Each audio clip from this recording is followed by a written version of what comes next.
ಆತ್ಮೀಯ ವಿದ್ಯಾರ್ಥಿಗಳೇ, ಇವತ್ತಿನ ಒಂದು ಅವಧಿಯಲ್ಲಿ ನಾವು ಉತ್ತರ ಭಾರತದ ಪ್ರಮುಖ ರಾಜಮನೆತನಗಳು ಅಂತಕ್ಕಂಥ ಒಂದು ಪಾಠವನ್ನು ಅಧ್ಯಯನ ಮಾಡೋಣ. ಹಾಗಾದರೆ ಪಾಠದ ಹೆಸರು ಉತ್ತರ ಭಾರತದ ಪ್ರಮುಖ ರಾಜಮನೆತನಗಳು. ಉತ್ತರ ಭಾರತದ ಪ್ರಮುಖ ರಾಜಮನೆತನಗಳು.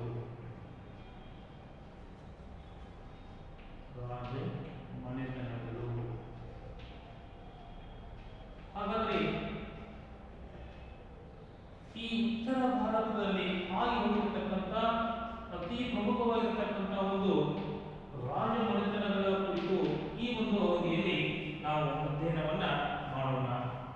ಉತ್ತರ ಭಾರತದ ಪ್ರಮುಖ ರಾಜಮನೆತನಗಳಲ್ಲಿ ಮೊದಲನೇದಾಗಿ ಬರತಕ್ಕಂಥ ಒಂದು ಮನೆತನ ಯಾವುದು ಅಂತಂದ್ರೆ ಅದು ಮೌರ್ಯ ಮನೆತನ ಅಂತ ಹೇಳ್ತಾ ಇದ್ದಾರೆ. ಆತ್ಮೀಯ ವಿದ್ಯಾರ್ಥಿಗಳೇ, ಈ ಮೌರ್ಯರು ಅಂತಕ್ಕಂಥ ಒಂದು ಪಾಠವನ್ನ ಈ ಒಂದು ಮನೆತನದ ಕುರಿತು ನಾವು ಈಗ ಅಧ್ಯಯನ ಮಾಡೋಣ. ಮೌರ್ಯರು. ಹಾಗಾದ್ರೆ ಈ ಉತ್ತರ ಭಾರತವನ್ನ ಅನೇಕ ರಾಜಮನೆತನಗಳು ಅವತ್ತಿನ ಕಾಲದಲ್ಲಿ ಆಗಿರ್ತಕ್ಕಂಥದ್ದು ನಾವು ಕಾಣ್ತಾ ಇದ್ದೀವಿ. ಮೊದಲನೇದಾಗಿ ಮೌರ್ಯರು ಆಗ್ತಾ ಇದ್ದಾರೆ, ತದನಂತರದಲ್ಲಿ ಕುಶಾಣರು, ತದನಂತರದಲ್ಲಿ ಗುಪ್ತರು, ಹೀಗೆ ಹಲವು ರಾಜವಂಶಗಳು ಅಂತಕ್ಕಂಥವು ಆಳ್ವಿಕೆಯನ್ನು ಮಾಡಿರ್ತಕ್ಕಂಥದ್ದು ನಾವು ಕಾಣ್ತಾ ಇದ್ದೀವಿ. ಹಾಗಾದ್ರೆ ಈ ಒಂದು ಅವಧಿಯಲ್ಲಿ ನಾವು ಈ ಮೌರ್ಯರು ಅಂತಕ್ಕಂಥ ಒಂದು ರಾಜಮನೆತನದ ಕುರಿತು ಈ ಒಂದು ಅವಧಿಯಲ್ಲಿ ಅಧ್ಯಯನವನ್ನ ಮಾಡೋಣ. ಹಾಗಾದ್ರೆ ಮಕ್ಕಳೇ, ನಿಮಗೀಗಾಗಲೇ ಗೊತ್ತಿರುವ ಹಾಗೆ ನಮ್ಮ ರಾಷ್ಟ್ರಧ್ವಜದ ಒಂದು ಕಲ್ಪನೆಯಲ್ಲಿ ಇರ್ತಕ್ಕಂಥದ್ದು ನಾವು ಕಾಣ್ತಾ ಇದ್ದೀವಿ. ಆ ರಾಷ್ಟ್ರಧ್ವಜದಲ್ಲಿ ನಟ್ಟ ನಡುವೆ ಇರ್ತಕ್ಕಂಥದ್ದು ಏನು ಅಂತಕ್ಕಂಥದ್ದು ಪ್ರಶ್ನೆಯನ್ನು ನಾವು ನಿಮ್ಮನ್ನ ಕೇಳಿದ್ರೆ ಅದರಲ್ಲಿರ್ತಕ್ಕಂಥದ್ದು ಒಂದು ಚಕ್ರ ಅಂತೇಳಿ ನೀವು ಹೇಳ್ತಾ ಇದ್ದೀವಿ. ಹಾಗಾದ್ರೆ ಆ ಚಕ್ರದ ಒಂದು ಹೆಸರು ಏನು ಅಂತಕ್ಕಂಥದ್ದನ್ನ ನಾವು ನಿಮ್ಮನ್ನ ಕೇಳಿದಾಗ ಅದು ಅಶೋಕ ಚಕ್ರ ಅಂತಕ್ಕಂಥದ್ದು ನೀವು ಹೇಳ್ತಾ ಇರ್ತಕ್ಕಂಥದ್ದು ನಾವು ಕಾಣ್ತಾ ಇದ್ದೀವಿ. ಹಾಗಾದ್ರೆ ನಮ್ಮ ರಾಷ್ಟ್ರಧ್ವಜದ ಮಧ್ಯದಲ್ಲಿರ್ತಕ್ಕಂಥ ಈ ಒಂದು ಅಶೋಕ ಚಕ್ರ ಅದು ನಮ್ಮ ಪ್ರಗತಿಯ ಒಂದು ಸಂಕೇತವಾಗಿ ಅದನ್ನು ನಾವು ಏನು ಮಾಡ್ತಾ ಇದ್ದೀವಿ, ನಮ್ಮ ರಾಷ್ಟ್ರಧ್ವಜದಲ್ಲಿ ಅದನ್ನ ಅಳವಡಿಸಿಕೊಂಡಿರ್ತಕ್ಕಂಥದ್ದನ್ನ ನಾವು ಕಾಣ್ತಾ ಇದ್ದೀವಿ. ನಮ್ಮ ರಾಷ್ಟ್ರಧ್ವಜದ ಮಧ್ಯಭಾಗದಲ್ಲಿರ್ತಕ್ಕಂಥ ಈ ಒಂದು ಅಶೋಕ ಚಕ್ರ ಅಂತಕ್ಕಂಥದ್ದು ಅದು ನಮ್ಮ ಪ್ರಗತಿಯ ಒಂದು ಸಂಕೇತವಾಗಿ ಅದನ್ನು ನಾವು ಬಳಕೆ ಮಾಡ್ಕೊಳ್ತಾ ಇದ್ದೀವಿ. ಹಾಗಾದ್ರೆ ಈ ಒಂದು ಅಶೋಕ ಚಕ್ರವನ್ನ ಅದರಲ್ಲಿ ನಾವು ಅಳವಡಿಸಿಕೊಂಡಿರ್ತಕ್ಕಂಥದ್ದು ನಾವು ಕಾಣ್ತೀವಿ, ಅದು ಒಂದು ಪ್ರಗತಿಯ ಒಂದು ಸಂಕೇತವನ್ನಾಗಿ. ಹಾಗಾದ್ರೆ ಅಲ್ಲಿ ಬರ್ತಕ್ಕಂಥ ಈ ಅಶೋಕ ಅಂತಂದ್ರೆ ಯಾರು, ಆತ ಯಾವ ಒಂದು ಮನೆತನಕ್ಕೆ ಆತ ಸೇರಿರ್ತಕ್ಕಂಥ ಒಬ್ಬ ವ್ಯಕ್ತಿಯಾಗಿದ್ದ, ಹಾಗಾದ್ರೆ ಆ ಒಂದು ಮನೆತನದ ಒಂದು ಇತಿಹಾಸ ಏನು ಅಂತಕ್ಕಂಥ ಒಂದು ಈ ಮೂರು ಪ್ರಶ್ನೆಗಳಿಗೆ ಇನ್ನು ಕೊನೆಯದಾಗಿರ್ತಕ್ಕಂಥ ಒಂದು ಪ್ರಶ್ನೆ ಅಶೋಕನು ಕೊಟ್ಟಿರ್ತಕ್ಕಂಥ ಒಂದು ಕೊಡುಗೆಗಳು ಏನು, ಹೀಗೆ ಈ ನಾಲ್ಕು ಪ್ರಶ್ನೆಗಳಿಗೆ ಉತ್ತರವನ್ನು ನಾವು ಈ ಪಾಠದಲ್ಲಿ ತಿಳಿದುಕೊಳ್ಳಬೇಕಾಗ್ತದೆ. ಹಾಗಾದ್ರೆ ನಮ್ಮ ಭಾರತದ ಒಂದು ಇತಿಹಾಸವನ್ನು ನಾವು ತಿರುಗಿ ನೋಡಿದಂತ ಒಂದು ಸಂದರ್ಭದಲ್ಲಿ, ನಮ್ಮ ಭಾರತದ ಇತಿಹಾಸವನ್ನು ಅಧ್ಯಯನ ಮಾಡತಕ್ಕಂಥ ಒಂದು ಸಂದರ್ಭದಲ್ಲಿ ನಮ್ಮ ಭಾರತದ ಮೊಟ್ಟ ಮೊದಲ ಸಾಮ್ರಾಜ್ಯ ಯಾವುದು ಅಂದ್ರೆ ಅದು ಮೌರ್ಯ ಸಾಮ್ರಾಜ್ಯ ಅಂತ ಹೇಳ್ತಾ ಇದ್ದಾರೆ. ನೋಡಿ ಮಕ್ಕಳೇ, ನಮ್ಮ ಭಾರತದ ಮೊಟ್ಟ ಮೊದಲ ಸಾಮ್ರಾಜ್ಯ, ಭಾರತದ ಮೊಟ್ಟ ಮೊದಲ ಸಾಮ್ರಾಜ್ಯ, ಮೊಟ್ಟ ಮೊದಲ ಸಾಮ್ರಾಜ್ಯ ಯಾವುದು ಅಂದರೆ ಅದು ಮೌರ್ಯ ಸಾಮ್ರಾಜ್ಯ. ಯಾವುದು? ಮೌರ್ಯ ಸಾಮ್ರಾಜ್ಯ. ಇದು ನಮ್ಮ ಭಾರತದ ಮೊಟ್ಟ ಮೊದಲ ಸಾಮ್ರಾಜ್ಯ ಅಂತ ಇದಕ್ಕೆ ಕರೀತಾ ಇದ್ದಾರೆ. ಹಾಗಾದ್ರೆ ಈ ಮೌರ್ಯ ಸಾಮ್ರಾಜ್ಯದ ಸ್ಥಾಪಕನ ಹೆಸರು ಏನು ಅಂತಂದ್ರೆ ಚಂದ್ರಗುಪ್ತ ಮೌರ್ಯ ಅಂತೇಳಿ ಆತನ ಹೆಸರು. ಇದರ ಸ್ಥಾಪಕ ಯಾರು? ಈ ಮೌರ್ಯ ಸಾಮ್ರಾಜ್ಯದ ಸ್ಥಾಪಕ ಚಂದ್ರಗುಪ್ತ ಮೌರ್ಯ ಅಂತೇಳಿ ಆತನ ಹೆಸರು, ಚಂದ್ರಗುಪ್ತ ಮೌರ್ಯ ಅಂತ. ಹಾಗಾದ್ರೆ ಈತ ಮಾಡತಕ್ಕಂಥ ಒಂದು ಸಾಧನೆಗಳು ಏನು ಅನ್ನೋದ್ರ ಕುರಿತು ನಾವು ತಿಳಿದುಕೊಳ್ಳಬೇಕಾಗ್ತದೆ. ಈ ಮೌರ್ಯರು ಅಂತಕ್ಕಂಥ ಒಂದು ಪಾಠದಲ್ಲಿ ಬರ್ತಕ್ಕಂಥ ಈ ಚಂದ್ರಗುಪ್ತ ಮೌರ್ಯ, ಈ ಚಂದ್ರಗುಪ್ತ ಮೌರ್ಯ ಒಬ್ಬ ಸಾಹಸಿ ಯುವಕನಾಗಿರ್ತಕ್ಕಂಥ ಒಬ್ಬ ವ್ಯಕ್ತಿ. ಈತ ಅತ್ಯಂತ ಬಲಿಷ್ಠ ಆಗಿರ್ತಕ್ಕಂಥ ಒಬ್ಬ ವ್ಯಕ್ತಿ ಈತ ಆಗಿರ್ತಕ್ಕಂಥದ್ದು ನಾವು ಕಾಣ್ತೀವಿ. ಅವತ್ತಿನ ಒಂದು ಸಂದರ್ಭದಲ್ಲಿ ತಕ್ಷಶಿಲೆಯ ಒಂದು ವಿಷ್ಣುಗುಪ್ತ ಅಂತೇಳಿ ಆತನ ಹೆಸರು. ತಕ್ಷಶಿಲೆಯ ವಿಷ್ಣುಗುಪ್ತ ನಂದವಂಶದ ಧನನಂದನಿಂದ ಆತ ಅವಮಾನಿತನಾಗ್ತಾ ಇದ್ದಾನೆ. ನೋಡಿ ಮಕ್ಕಳೇ, ಈ ತಕ್ಷಶಿಲೆಯಲ್ಲಿರ್ತಕ್ಕಂಥ ವಿಷ್ಣುಗುಪ್ತ ಅಂತೇಳಿ ಆತನ ಹೆಸರು. ವಿಷ್ಣುಗುಪ್ತ ಅಂತಂದ್ರೆ ಒಂದು, ಚಾಣಕ್ಯ ಅಂತಂದ್ರೆ ಕೂಡ ಒಂದೇ, ಕೌಟಿಲ್ಯ ಅಂತಂದ್ರೆ ಕೂಡ ಒಂದೇ. ಆತನಿಗೆ 3 ಹೆಸರುಗಳು ಇರ್ತಕ್ಕಂಥದ್ದು ನಾವು ಕಾಣ್ತಾ ಇದ್ದೀವಿ. ಈ ತಕ್ಷಶಿಲೆಯಲ್ಲಿರ್ತಕ್ಕಂಥ ಈ ವಿಷ್ಣುಗುಪ್ತ ಈತನಿಗೆ ನಂದವಂಶದ ರಾಜನಾಗಿರ್ತಕ್ಕಂಥ ಆ ಧನನಂದನಿಂದ ಆತನಿಗೆ ಅವಮಾನ ಅಂತಕ್ಕಂಥದ್ದಾಗ್ತಾ ಇದೆ. ಆತನಿಗೆ ಆಗಿರ್ತಕ್ಕಂಥ ಒಂದು ಅವಮಾನವನ್ನ ತೀರಿಸಿಕೊಳ್ಳುವ ಸಲುವಾಗಿ ಆತ ಏನು ಮಾಡ್ತಾ ಇದ್ದಾನ, ಯಾರು ಅಂದ್ರೆ ವಿಷ್ಣುಗುಪ್ತ ಅಂತೇಳಿ ನಾವು ಏನು ಕರಿತಾ ಇದ್ದೀವಿ. ಆತ ಬಹಳಷ್ಟು ಚಾಣಾಕ್ಷನಾಗಿರ್ತಕ್ಕಂಥ ಒಬ್ಬ ವ್ಯಕ್ತಿಯಾಗಿರ್ತಾನೆ. ಕುಟಿಲ ತಂತ್ರಗಳಲ್ಲಿ ಆತ ಸಾಕಷ್ಟು ನಿಪುಣನೂ ಕೂಡ ಆಗಿರ್ತಕ್ಕಂಥ ಒಬ್ಬ ವ್ಯಕ್ತಿಯಾಗಿರ್ತಾನೆ.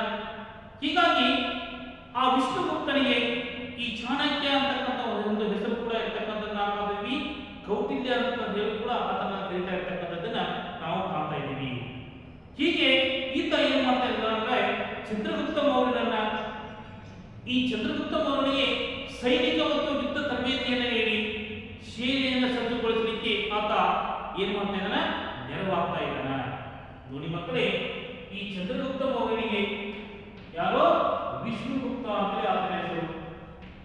ವಿಷ್ಣುಗುಪ್ತ, ವಿಷ್ಣುಗುಪ್ತ ಅಂತಂದ್ರೆ ಕೂಡ ಒಂದೇ, ಕೌಟಿಲ್ಯ ಅಂತಂದ್ರೆ ಕೂಡ ಒಂದೇ, ಚಾಣಕ್ಯ ಅಂತಂದ್ರೆ ಕೂಡ ಒಂದೇ. ಈತ ಏನ್ ಮಾಡ್ತಾ ಇದ್ದಾನ ಅಂದ್ರೆ ಈ ಚಂದ್ರಗುಪ್ತ ಮೌರ್ಯನಿಗೆ ಯುದ್ಧದ ಒಂದು ತರಬೇತಿಯನ್ನ ನೀಡಿ ಏನ್ ಮಾಡ್ತಾ ಇದ್ದಾನೆ, ಈತನ ಸೈನಿಕ ಮತ್ತು ಯುದ್ಧ ತರಬೇತಿಯನ್ನ ಈತನಿಗೆ ನೀಡಿ ಏನ್ ಮಾಡ್ತಾರೆ, ಈತನನ್ನ ತರಬೇತಿಗೊಳಿಸ್ತಾ ಇದ್ದಾನೆ. ಈತನಿಗೆ ಸೈನ್ಯದ ಒಂದು ತಯಾರಿಯನ್ನ ಸಿದ್ಧತೆಯನ್ನು ಮಾಡಿಕೊಳ್ಳಲಿಕ್ಕೆ ಈತ ಏನ್ ಮಾಡ್ತಾ ಇದ್ದಾನೆ, ಹೇಳ್ತಾ ಇದ್ದಾನೆ. ಯಾರು, ವಿಷ್ಣುಗುಪ್ತ.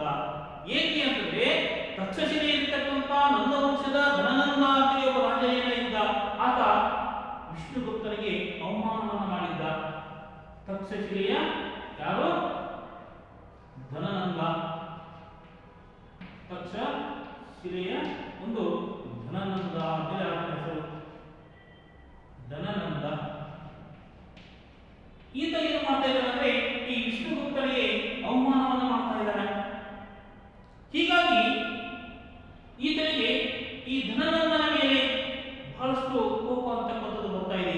ಹೀಗಾಗಿ ಈ ವಿಷ್ಣುಗುಪ್ತ ಏನು ಮಾಡ್ತಾ ಇದ್ದಾನೆ, ಈ ಚಂದ್ರಗುಪ್ತ ಮೌರ್ಯನಿಗೆ ಯುದ್ಧದ ಒಂದು ತರಬೇತಿಯನ್ನು ಕೊಟ್ಟು, ಸೈನಿಕ ತರಬೇತಿಯನ್ನು ಕೊಟ್ಟು ಈತನಿಗೆ ಸೇನೆಯನ್ನು ಸಜ್ಜುಗೊಳಿಸಲಿಕ್ಕೆ ಈ ವಿಷ್ಣುಗುಪ್ತ ಈತನಿಗೆ ಸಹಾಯವನ್ನು ಮಾಡ್ತಾ ಇದ್ದಾನೆ.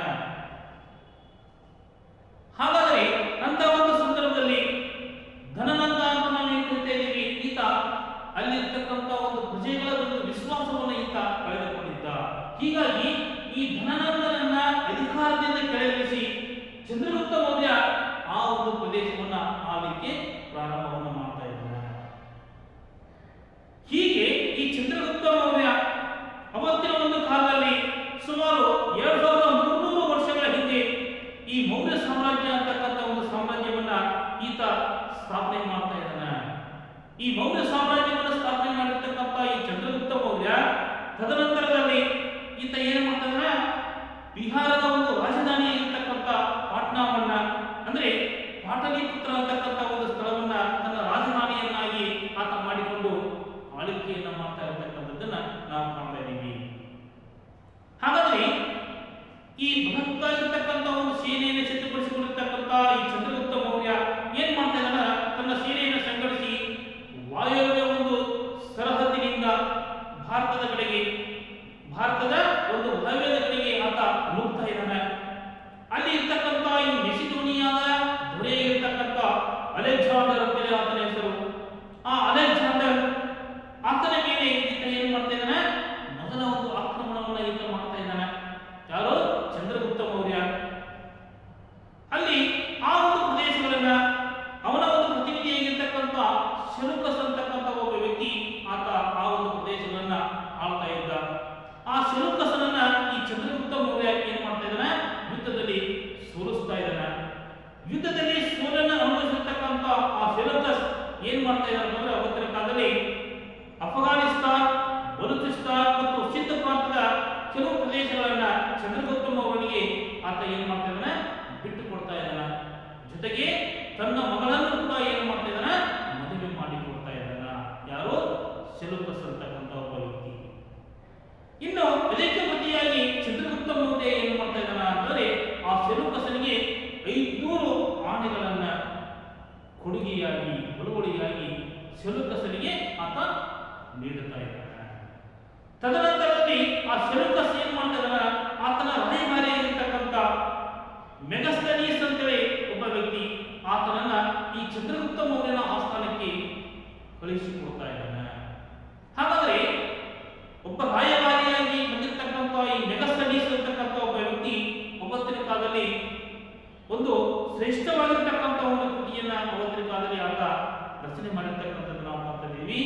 ಆ ಮೆಗಸ್ತನೀಸ್ ಬರೆದಂತ ಒಂದು ಕೃತಿಯ ಹೆಸರು ಏನು ಅಂತಂದ್ರೆ ಅದು ಇಂಡಿಕಾ ಅಂತೇಳಿ ಕರೀತಾ ಇದ್ದಾರೆ. ಮೆಗಸ್ತನೀಸ್ ಬರೆದಿರ್ತಕ್ಕಂಥ ಒಂದು ಕೃತಿಯ ಹೆಸರು ಏನು? ಮೆಗಸ್ತನೀಸ್. ಈತನು ಬರೆದಿರ್ತಕ್ಕಂಥ ಒಂದು ಕೃತಿಯ ಹೆಸರು ಇಂಡಿಕಾ. ಯಾವುದು? ಇಂಡಿಕಾ. ಇಂಡಿಕಾ ಅಂತಕ್ಕಂಥ ಒಂದು ಕೃತಿಯನ್ನ ಸೆಲೂಕಸನ ರಾಯಭಾರಿಯಾಗಿರ್ತಕ್ಕಂಥ ಮೆಗಸ್ತನೀಸ್ ಬರೆದಿರ್ತಕ್ಕಂಥದ್ದನ್ನು ನಾವು ಕಾಣ್ತಾ ಇದ್ದೀವಿ. ಹಾಗಾದ್ರೆ ಈ ರೀತಿ ಹಲವಾರು ಯುದ್ಧಗಳನ್ನು ಮಾಡ್ತಾ ಇರ್ತಕ್ಕಂಥ ಈ ಚಂದ್ರಗುಪ್ತ ಮೌರ್ಯ ಏನ್ ಮಾಡ್ತಾ ಇದ್ದಾನೆ, ಕೊನೆಯ ಒಂದು ಹಂತದಲ್ಲಿ ಈತ ಜೈನ ಧರ್ಮವನ್ನು ಸ್ವೀಕಾರ ಮಾಡ್ತಾ ಇದ್ದಾನೆ. ಜೈನ ಧರ್ಮದ ಬಗ್ಗೆ ಅಪಾರವಾಗಿರ್ತಕ್ಕಂಥ ಒಂದು ಗೌರವ ಭಾವನೆ ಆತನಲ್ಲಿ ಇದ್ದುದನ್ನು ನಾವು ಕಾಣ್ತಾ ಇದ್ದೀವಿ. ಹೀಗಾಗಿ ಜೈನ ಧರ್ಮವನ್ನು ಸ್ವೀಕಾರ ಮಾಡ್ತಾ ಇದ್ದಾನೆ. ಯಾರು? ಚಂದ್ರಗುಪ್ತ ಮೌರ್ಯ. ತನ್ನ ಕೊನೆಯ ದಿನಗಳಲ್ಲಿ ಆತ ಸಿಂಹಾಸನವನ್ನ ಏನ್ ಮಾಡ್ತಾ ಇದ್ದಾನೆ, ಆತನ ಮಗನಾಗಿರ್ತಕ್ಕಂಥ ಈ ಬಿಂದುಸಾರನಿಗೆ ಆತ ಬಿಟ್ಟು ಕೊಡ್ತಾ ಇದ್ದಾನೆ. ತನ್ನ ಕೊನೆಯ ಒಂದು ದಿನಗಳಲ್ಲಿ, ಕೊನೆಯ ಒಂದು ವರ್ಷಗಳಲ್ಲಿ ಆತ ಏನ್ ಮಾಡ್ತಾ ಇದ್ದಾನೆ, ಚಂದ್ರಗುಪ್ತ ಮೌರ್ಯ ತನ್ನ ಮಗನಾಗಿರ್ತಕ್ಕಂಥ ಬಿಂದುಸಾರನಿಗೆ ಏನ್ ಮಾಡ್ತಾ ಇದ್ದಾನೆ, ಅಧಿಕಾರವನ್ನ ಹಸ್ತಾಂತರ ಮಾಡ್ತಾ ಇರತಕ್ಕಂಥದ್ದನ್ನ ನಾವು ಕಾಣ್ತಾ ಇದ್ದೀವಿ. ಹೀಗೆ ಹಸ್ತಾಂತರ ಮಾಡಿರ್ತಕ್ಕಂಥ ಚಂದ್ರಗುಪ್ತ ಮೌರ್ಯ ಏನ್ ಮಾಡ್ತಾ ಇದ್ದಾನ, ಜೈನ ಯತಿಗಳೊಂದಿಗೆ ಏನ್ ಮಾಡ್ತಾ ಇದ್ದಾನ, ಅವತ್ತಿನ ಒಂದು ಕಾಲದಲ್ಲಿ ನಮ್ಮ ರಾಜ್ಯಕ್ಕೂ ಕೂಡ ಆತ ಭೇಟಿಯನ್ನ ಕೊಟ್ಟಿರ್ತಕ್ಕಂಥದ್ದು ನಾವು ಕಾಣ್ತಾ ಇದ್ದೀವಿ. ಹಾಗಾದ್ರೆ ನಮ್ಮ ಕರ್ನಾಟಕ ರಾಜ್ಯದ ಹಾಸನ ಜಿಲ್ಲೆಯ ಈ ಶ್ರವಣಬೆಳಗೊಳ ಅಂತಕ್ಕಂಥ ಒಂದು ಸ್ಥಳಕ್ಕೆ ಬಂದು ಅಲ್ಲಿ ಕಠಿಣವಾಗಿರ್ತಕ್ಕಂಥ ಒಂದು ಸಂಲೇಖನ ಅಂತಕ್ಕಂಥ ಒಂದು ವ್ರತವನ್ನು ಆಚರಿಸಿ ಅಲ್ಲೇನೇ ಏನ್ ಮಾಡ್ತಾ ಇದ್ದಾನೆ, ತನ್ನ ದೇಹವನ್ನ ಆತ ತ್ಯಾಗ ಮಾಡಿದ ಅಂತೇಳಿ ಇತಿಹಾಸಕಾರರು ಹೇಳ್ತಾ ಇದ್ದಾರೆ. ನೋಡಿ ಮಕ್ಕಳೇ, ಜೈನ ಧರ್ಮದಲ್ಲಿ ಹಲವಾರು ವೃತ್ತಗಳು, ಕಠಿಣವಾಗಿರ್ತಕ್ಕಂಥ ಒಂದು ವೃತ್ತಗಳು ರೂಢಿಯಲ್ಲಿ ಆಚರಣೆಯಲ್ಲಿರ್ತಕ್ಕಂಥದ್ದು ನಾವು ಮಾಡ್ತಾ ಇದ್ದೀವಿ. ಅದರಲ್ಲಿ ಈ ಸಂಲೇಖನ ವೃತ್ತ ಅಂತಕ್ಕಂಥದ್ದು ಕೂಡ ಒಂದು. ಅಂತ ಒಂದು ಸಂಲೇಖನ ವೃತ್ತವನ್ನ ಅವತ್ತಿನ ಒಂದು ಕಾಲದಲ್ಲಿ ಚಂದ್ರಗುಪ್ತ ಮೌರ್ಯ ಏನ್ ಮಾಡಿದ, ಅದನ್ನ ಕಠಿಣವಾಗಿರ್ತಕ್ಕಂಥ ಒಂದು ವ್ರತವನ್ನ ಕೈಗೊಂಡು ಆತ ತನ್ನ ದೇಹವನ್ನ ಆತ ತ್ಯಾಗ ಮಾಡಿದ ಅಂತಕ್ಕಂಥದ್ದನ್ನ ನಾವು ಕಾಣ್ತಾ ಇದ್ದೀವಿ. ಹಾಗಾದ್ರೆ ಈ ಚಂದ್ರಗುಪ್ತ ಮೌರ್ಯನ ಮಗನಾಗಿರ್ತಕ್ಕಂಥ ಈ ಬಿಂದುಸಾರ ಅವತ್ತಿನ ಒಂದು ಕಾಲದಲ್ಲಿ 25 ವರ್ಷಗಳ ಕಾಲ ಆತನ ಒಂದು ಆಳ್ವಿಕೆ ಅಂತಕ್ಕಂಥದ್ದು ಅಲ್ಲಿ ಕಂಡು ಬರ್ತಾ ಇದೆ. ಚಂದ್ರಗುಪ್ತ ಮೌರ್ಯನ ಮಗನಾಗಿರ್ತಕ್ಕಂಥ ಈ ಬಿಂದುಸಾರ ಸುಮಾರು 25 ವರ್ಷಗಳ ಕಾಲ ಆಳ್ವಿಕೆಯನ್ನ ಆತ ನಡೆಸಿರ್ತಕ್ಕಂಥದ್ದು ನಾವು ಕಾಣ್ತಾ ಇದ್ದೀವಿ. ಹಾಗಾದ್ರೆ ಆತ 25 ವರ್ಷಗಳ ಕಾಲ ಆಳ್ವಿಕೆಯನ್ನು ನಡೆಸಿದ ನಂತರ ಆತನ ಮಗನಾಗಿರ್ತಕ್ಕಂಥ ಮತ್ತೊಬ್ಬ ವ್ಯಕ್ತಿ ಯಾರು ಅಂತಂದ್ರೆ ಶ್ರೇಷ್ಠ ಸಾಮ್ರಾಟನಾಗಿರ್ತಕ್ಕಂಥ ಅಶೋಕ ಅಂತಕ್ಕಂಥದ್ದನ್ನ ನಾವು ನೆನಪಿನಲ್ಲಿ ಇಟ್ಕೊಳ್ಬೇಕು. ನೋಡಿ ಮಕ್ಕಳೇ, ಮೊದಲನೇದಾಗಿ ಬರ್ತಕ್ಕಂಥ ಒಬ್ಬ ಅರಸ ಯಾರು? ಚಂದ್ರಗುಪ್ತ ಮೌರ್ಯ. ಚಂದ್ರಗುಪ್ತ ಮೌರ್ಯ. ಈತನ ಮಗನ ಹೆಸರೇನು? ಬಿಂದುಸಾರ. ಚಂದ್ರಗುಪ್ತ ಮೌರ್ಯ ಮೊದಲ ಅರಸ, ಆನಂತರ ಬಿಂದುಸಾರ. ಈತನ ಮಗ ಯಾರು? ಅಶೋಕ. ಹೀಗೆ ಈ ಮೌರ್ಯ ಸಾಮ್ರಾಜ್ಯ ಅಂತಕ್ಕಂಥದ್ದು ವಿಸ್ತರಣೆ ಆಗ್ತಾ ಇರತಕ್ಕಂಥದ್ದು ನಾವು ಮಾತಾಡಿದ್ದೀವಿ. ಮೊದಲನೇದಾಗಿ ಬರ್ತಕ್ಕಂಥ ಒಬ್ಬ ಈ ಮೌರ್ಯ ಸಾಮ್ರಾಜ್ಯದ ಸ್ಥಾಪನಾಗಿರ್ತಕ್ಕಂಥ ಈ ಚಂದ್ರಗುಪ್ತ ಮೌರ್ಯನ ಒಂದು ಆಳ್ವಿಕೆಯನ್ನು ನಾವು ಕಾಣ್ತಾ ಇದ್ದೀವಿ. ಈತನ ನಂತರ ಅಧಿಕಾರವನ್ನು ಸ್ವೀಕಾರ ಮಾಡಿರ್ತಕ್ಕಂಥ ಒಬ್ಬ ವ್ಯಕ್ತಿ ಯಾರು? ಈತನ ಮಗನಾಗಿರ್ತಕ್ಕಂಥ ಬಿಂದುಸಾರ.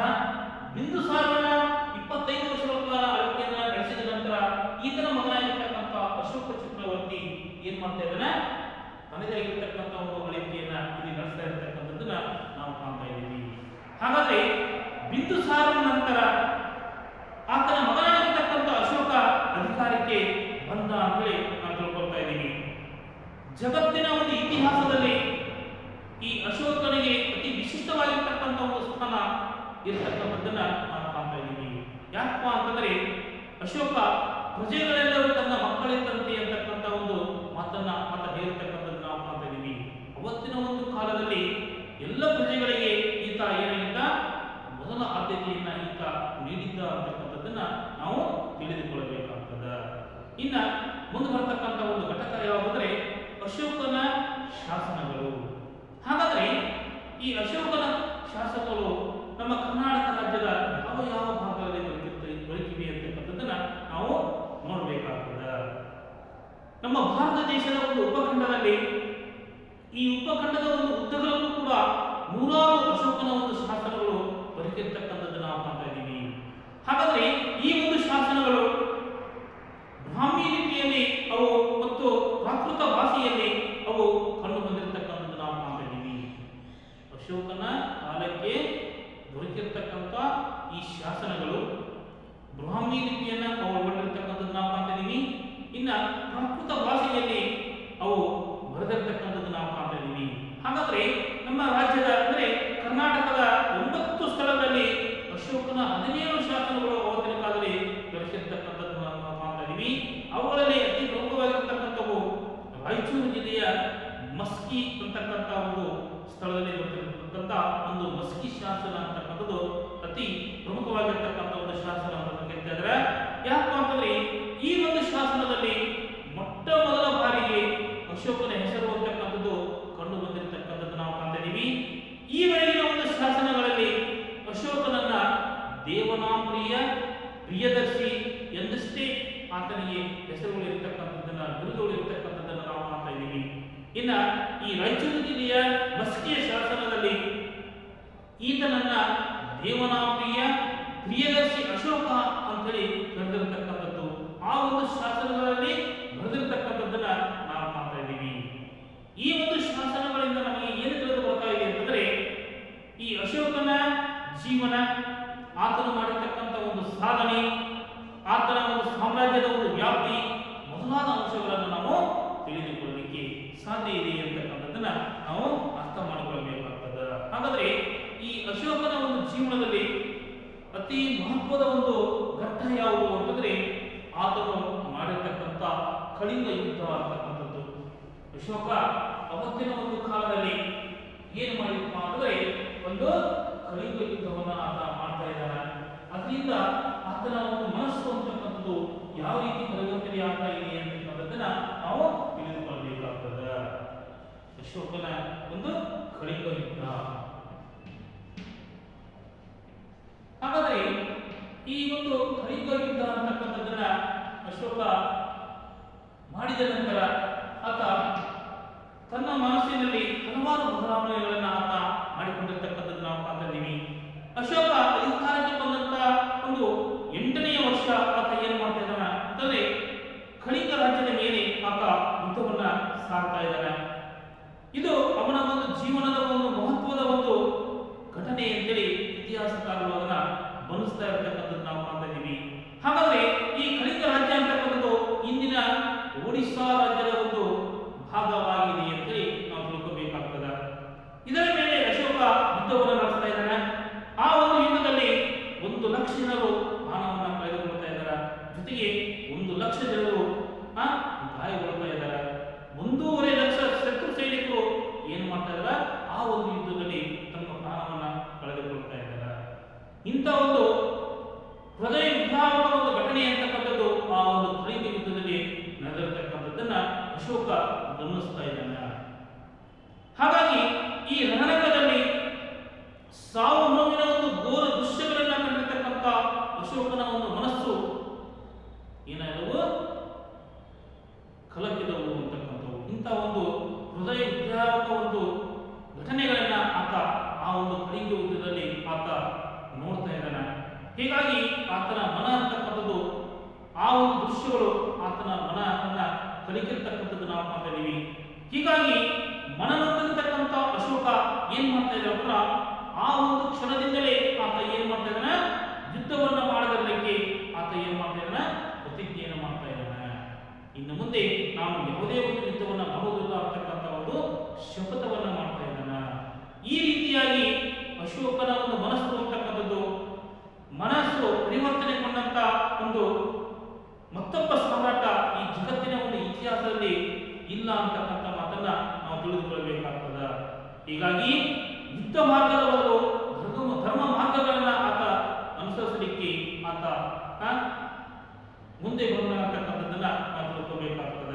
ಹೀಗಾಗಿ ಅಶೋಕನನ್ನ ಮಹಾಶಯ ಅಂತೇಳಿ ಕರೀತಕ್ಕಂಥದ್ದು ಕೂಡ ನಾವು ಮಾಡ್ತಾ ಇದ್ದೀವಿ. ಇನ್ನ ಮುಂದುವರ್ತಕ್ಕಂಥ ಒಂದು ಘಟಕ ಏನಂತಂದ್ರೆ ಆತನು ಮಾಡಿರ್ತಕ್ಕಂಥ ಒಂದು ಧರ್ಮ ಪ್ರಸಾರ ಅಂತಕ್ಕಂಥದ್ದು. ಕಳಿಂಗ ಯುದ್ಧದಿಂದ ಆತನ ಮನಸ್ಸು ಪರಿವರ್ತನೆ ಆಗ್ತಾ ಇದೆ. ಆತ ತದನಂತರದಲ್ಲಿ ಈ ಧರ್ಮ ಪ್ರಸಾರ ಅಂತಕ್ಕಂಥ ಒಂದು ಕಾಯಕದಲ್ಲಿ ಆತ ತೊಡಗಿಕೊಳ್ತಾ ಇರತಕ್ಕಂಥದ್ದನ್ನ ನಾವು ಕಾಣ್ತಾ ಇದ್ದೀವಿ. ಹಾಗಾದ್ರೆ ಅಶೋಕ ಅವತ್ತಿನ ಒಂದು ಕಾಲದಲ್ಲಿ ಬೌದ್ಧ ಧರ್ಮವನ್ನು ಆತ ಸ್ವೀಕಾರ ಮಾಡಿದ ಅಂತ ಹೇಳ್ತಾ ಇದ್ದಾರೆ. ಆ ಒಂದು ಬೌದ್ಧ ಧರ್ಮದಲ್ಲಿ ಬರತಕ್ಕಂಥ ಅನೇಕ ಒಳ್ಳೆಯ ಅಂಶಗಳನ್ನ ಆತ ತನ್ನ ಜೀವನದಲ್ಲಿ ಕೂಡ ಅಳವಡಿಸಿಕೊಳ್ತಾ ಇದ್ದಾನೆ. ಆ ಧರ್ಮದ ಒಂದು ಸಂದೇಶಗಳನ್ನ ಆತ ತನ್ನ ಪ್ರಜೆಗಳಿಗೂ ಕೂಡ ಸಾರಲಿಕ್ಕೆ ಆತ ಪ್ರಾರಂಭ ಮಾಡ್ತಾ ಇದ್ದಾನೆ.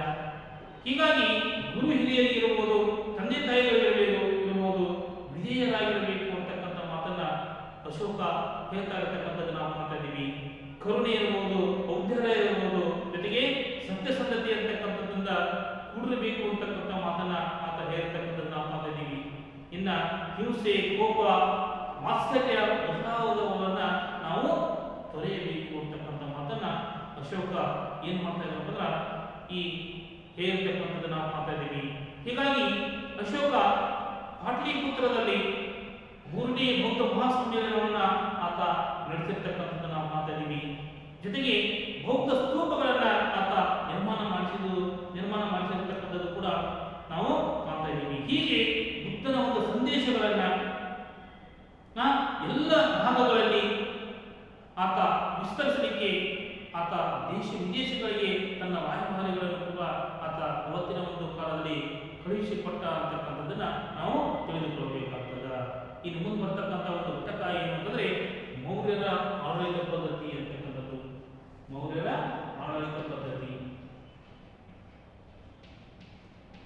ಹಾಗಾದರೆ ಅವತ್ತಿನ ಕಾಲದಲ್ಲಿ ಇವರ ಒಂದು ಆಡಳಿತ ಪದ್ಧತಿ ಅಂತಕ್ಕಂಥದ್ದು ಯಾವ ರೀತಿ ಇತ್ತು ಅಂತಕ್ಕಂಥದ್ದನ್ನ ನಾವು ತಿಳಿದುಕೊಳ್ಳಬೇಕಾಗ್ತದ. ಹಾಗಾದ್ರೆ ಈ ಮೌರ್ಯರು ಇವರ ಒಂದು ಆಡಳಿತ ಪದ್ಧತಿಯಲ್ಲಿ ರಾಜನೇ ಆಡಳಿತ ವ್ಯವಸ್ಥೆಯ ಮುಖ್ಯಸ್ಥನಾಗಿದ್ದ. ಎಲ್ಲ ಅಧಿಕಾರಗಳು ಆತನ ಕೈಯಲ್ಲಿ ಹಿಡಿದಿದ್ದವು. ರಾಜನಿಗೆ ಸಲಹೆ ನೀಡಲಿಕ್ಕೆ ಮಂತ್ರಿಮಂಡಲ ಅಂತಕ್ಕಂಥ ಒಂದು ಮಂತ್ರಿಮಂಡಲ ಕೂಡ ಅವತ್ತಿನ ಕಾಲ ಇರತಕ್ಕಂಥದ್ದನ್ನ ನಾವು ಕಾಣ್ತಾ ಇದ್ದೀವಿ. ಈ ಆಡಳಿತದ ಒಂದು ವಿಭಾಗಗಳನ್ನ ನೋಡಿಕೊಳ್ಳಲಿಕ್ಕೆ ಅವತ್ತಿನ ಕಾಲದಲ್ಲಿ ಉನ್ನತ ಅಧಿಕಾರಿಗಳು ಕೂಡ ನೇಮಕ ಆಗಿರ್ತಕ್ಕಂಥದ್ದು ನಾವು ಕಾಣ್ತಾ ಇದ್ದೀವಿ. ಅವರನ್ನ ಧರ್ಮ ಮಹಾಮಾತರು ಅಂತೇಳಿ ಕರೀತಾ ಇದ್ದಾರೆ. ಹಾಗಾದ್ರೆ ಈ ಧರ್ಮ ಮಹಾಮಾತರು ಅಂತ ಏನು ಕರೆಸಿಕೊಳ್ತಾ ಇದ್ದಾರೆ, ಇವರು ವಿಶೇಷ ಅಧಿಕಾರಿಗಳು ಅಂತೇಳಿ ಇವರನ್ನ ಕರೀತಾ ಇದ್ದಾರೆ. ಇವರು ಮಾಡ್ತಕ್ಕಂಥ ಅತಿ ಪ್ರಮುಖವಾಗಿರ್ತಕ್ಕಂಥ ಕಾರ್ಯಗಳು ಏನು ಅಂತಂದ್ರೆ ಜನರಲ್ಲಿ ಉತ್ತಮ ನೀತಿ ನಡತೆಯನ್ನ ಇವರು ಪ್ರಚಾರ ಮಾಡ್ತಾ ಇದ್ರು. ಅನಾಥರು, ವಿಧವೆಯರು ಮತ್ತು ವಯೋವೃದ್ಧರ ಒಂದು ಯೋಗಕ್ಷೇಮವನ್ನ ನೋಡಿಕೊಳ್ತಾ ಇದ್ರು. ಜೊತೆಗೆ ಆಡಳಿತದ ಒಂದು ಅನುಕೂಲಕ್ಕಾಗಿ ವಿಶಾಲವಾಗಿರ್ತಕ್ಕಂಥ ಒಂದು ಸಾಮ್ರಾಜ್ಯವನ್ನ ಹಲವು ಪ್ರಾಂತಗಳಾಗಿ ವಿಂಗಡಣೆ ಮಾಡಿರ್ತಕ್ಕಂಥದ್ದು ನಾವು ಕಾಣ್ತಾ ಇದ್ದೀವಿ. ಗ್ರಾಮಗಳಲ್ಲಿ ಗ್ರಾಮಿಕ ಅಂತಕ್ಕಂಥ ಒಬ್ಬ ವ್ಯಕ್ತಿ ಆ ಗ್ರಾಮದ ಒಂದು ಆಡಳಿತವನ್ನ ಅಲ್ಲಿರ್ತಕ್ಕಂಥ ಒಂದು ಹಿರಿಯರ ಒಂದು ನೆರವಿನಿಂದ ಆತ ನೋಡ್ಕೊಳ್ತಾ ಇದ್ದ ಅಂತಕ್ಕಂಥದ್ದನ್ನ ನಾವು ಕಾಣ್ತಾ ಇದ್ದೀವಿ. ಗ್ರಾಮಗಳಿಗೆ ಅವತ್ತಿನ ಒಂದು ಕಾಲದಲ್ಲಿ ಸಾಕಷ್ಟು ಅಧಿಕಾರ ಅಂತಕ್ಕಂಥದ್ದು ಕೂಡ ನೀಡಲಾಗಿತ್ತು ಅಂತಕ್ಕಂಥ ಮಾತು ಕೂಡ ಕೇಳಿ ಬರ್ತಾ ಇದೆ. ಗ್ರಾಮದ ಒಂದು ವಿವಾದಗಳನ್ನ ಅಲ್ಲಿರ್ತಕ್ಕಂಥ ಒಂದು ಗ್ರಾಮ ಸಭೆ ಅಂತಕ್ಕಂಥದ್ದು ಅದು ಏನ್ ಮಾಡ್ತಾ ಇತ್ತು, ಬಗೆಹರಿಸ್ತಾ ಇತ್ತು. ಹೀಗೆ ಈ ಮೌರ್ಯರ ಒಂದು ಆಡಳಿತ ಅಂತಕ್ಕಂಥದ್ದು ಮುಂದಿನ ಒಂದು ಅನೇಕ ರಾಜಮನೆತನಗಳಿಗೆ ಅದು ಮಾದರಿಯಾಗಿತ್ತು. ಆ ಮುಂದೆ ಬರತಕ್ಕಂಥ ಅನೇಕ ಮನೆತನಗಳ ಮೇಲೆ ಅದು ತನ್ನದೇ ಇರತಕ್ಕಂಥ ಒಂದು ಪ್ರಭಾವವನ್ನು ಅವತ್ತಿನ ಕಾಲದಲ್ಲಿ ಬೀರಿತು ಅಂತಕ್ಕಂಥದ್ದನ್ನ ನಾವು ತಿಳಿದುಕೊಳ್ಳಬೇಕಾಗ್ತದೆ. ಇನ್ನ ವಾಸ್ತು ಮತ್ತು ಮೂರ್ತಿ ಶಿಲ್ಪ ಕ್ಷೇತ್ರಕ್ಕೆ ಈ ಮೌರ್ಯರು ಕೊಟ್ಟಿರ್ತಕ್ಕಂಥ ಒಂದು ಕೊಡುಗೆಗಳು ಏನು ಅನ್ನೋದನ್ನ ಈಗ ನಾವು ತಿಳಿದುಕೊಳ್ಳಬೇಕಾಗುತ್ತದೆ. ಹಾಗಾದರೆ ಈ ಅಶೋಕನ ಕಾಲದ ಕೆಲವು ವಾಸ್ತು ಮತ್ತು ಮೂರ್ತಿ ಶಿಲ್ಪಗಳನ್ನು ಇಂದಿಗೂ ಕೂಡ ನಾವು ಕಾಣಲಿಕ್ಕೆ ಸಾಧ್ಯ ಇದೆ.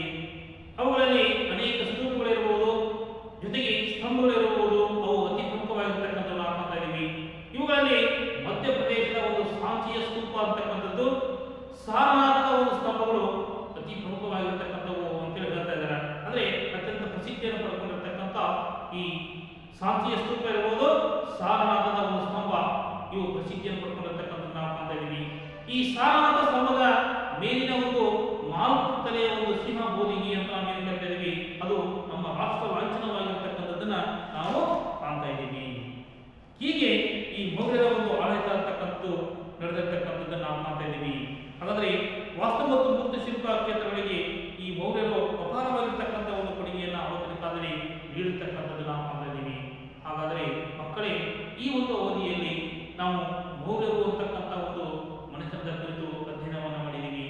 ಹಾಗಾದರೆ ಈ ಒಂದು ಅವಧಿಯಲ್ಲಿ ನಿಮಗೆ ಮನೆಗೆಲಸ ಅಂತಂದ್ರೆ ಏನು ಅಂತಂದ್ರೆ, ಈ ಮೌರ್ಯರು ಅಂತಕ್ಕಂಥ ಒಂದು ಪಾಠದ ಕೊನೆಗೆ ಬರ್ತಕ್ಕಂಥ ಎಲ್ಲ ಪ್ರಶ್ನೋತ್ತರಗಳನ್ನು ನೀವು ಬರೆಯಿರಿ ಅಂತ ಹೇಳ್ತಾ ಈ ಒಂದು ಅವಧಿಗೆ ನಾನು ಏನು ಮಾಡ್ತಾ ಇದ್ದೀನಿ, ವಿರಾಮವನ್ನು ನೀಡ್ತಾ ಇದ್ದೀನಿ. ಎಲ್ಲರಿಗೂ ಧನ್ಯವಾದಗಳು.